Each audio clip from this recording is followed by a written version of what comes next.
கர்த்தருடைய பரிசுத்த நாமத்திற்கு ஸ்தோத்திரம் உண்டாவதாக. இன்றைய ஜீவ வார்த்தை நிகழ்ச்சியை கேட்டுக்கொண்டிருக்கும் அனைவரையும் கர்த்தருடைய பரிசுத்த நாமத்தை நான் வாழ்த்துகிறேன், ஆசீர்வதிக்கிறேன்.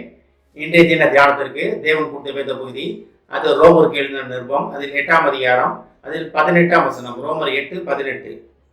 ஆதலால் இக்காலத்து பாடுகள் இனி நம்மிடத்தில் வெளிப்படும் மகிமைக்கு ஒப்பிடத்தக்கவையில் அல்ல என்று எண்ணுகிறேன். இன்றைய தினம் இனி உங்களிடத்தில் வெளிப்பட போகிறது என்னவென்றால் மகிமை. இனி மகிமையான காரியங்கள், தேவ மகிமை உங்களிடத்தில் வெளிப்பட போகிறது. நான் அடிக்கடி இந்த ஒரு வசனத்தை சொல்லுவேன், எழுப்பி பிரகாசி அப்படின்னு.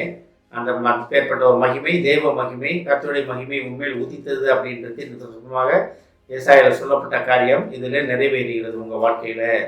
இன்றைய தினத்திலிருந்து நீங்கள் அதை உணரப் போகிறீங்க.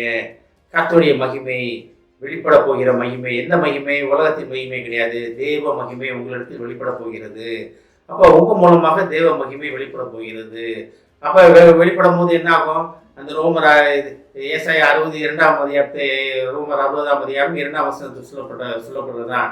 உங்களிடத்திற்காக யார் யார் வரப்போறாங்க? ராஜாக்கள், பிரபுக்கள் வரப்போறாங்க. எதுக்கு? அந்த மகிமையை பெற்றுக்கொள்வதற்காக. அந்த மகிமை மூலமாக நீங்கள் அவனுக்கு ஆலோசனை சொல்வதற்காக, உலகத்திற்கு ஒளியாக நீ இருக்க போகிறீங்க.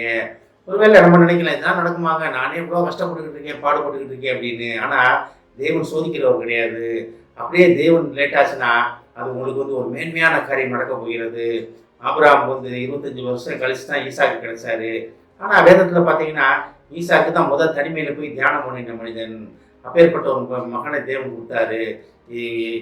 நம்ம ஆபிரகாம் கூட தனிமையில் போய் தியானம் பண்ணாதை நம்ம பார்க்க முடியாது. ஆனால் ஈசாக்கு தனிமையில் போய் தியானம் பண்ணின மனிதனாக இருந்தார். வேதத்தில் முதல் தியானத்தை ஆரம்பித்தவர்ன்றது என்னோட அனுமானம் அவர் தான் அப்படின்ட்டு.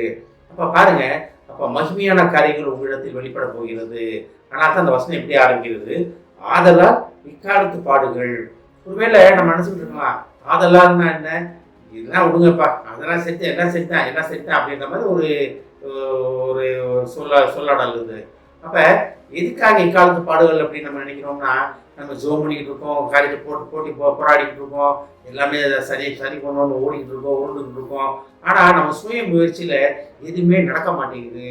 அது நல்லாவே நமக்கு தெரியும். சுய முயற்சியில் ஒரு சில காரியங்கள் நடக்கும், ஆனால் அநேக காரியங்கள் சுய முயற்சியால் நடக்காது. தேவ கிருபையால் மட்டுமே தான் நடக்கும். அப்பேற்பட்ட தேவ கிருபை உங்களிடத்தில் இருக்கிறது.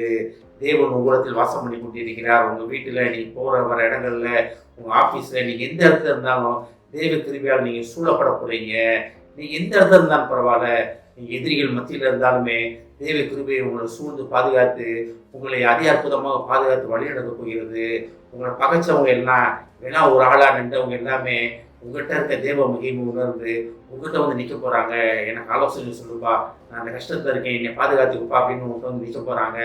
அதனால தான் இக்காலத்து பாடுகள் இனி உங்களிடத்தில் நம்மிடத்தில் வெளிப்படும் மகிமைக்கு ஒப்பானவைகள் அல்ல.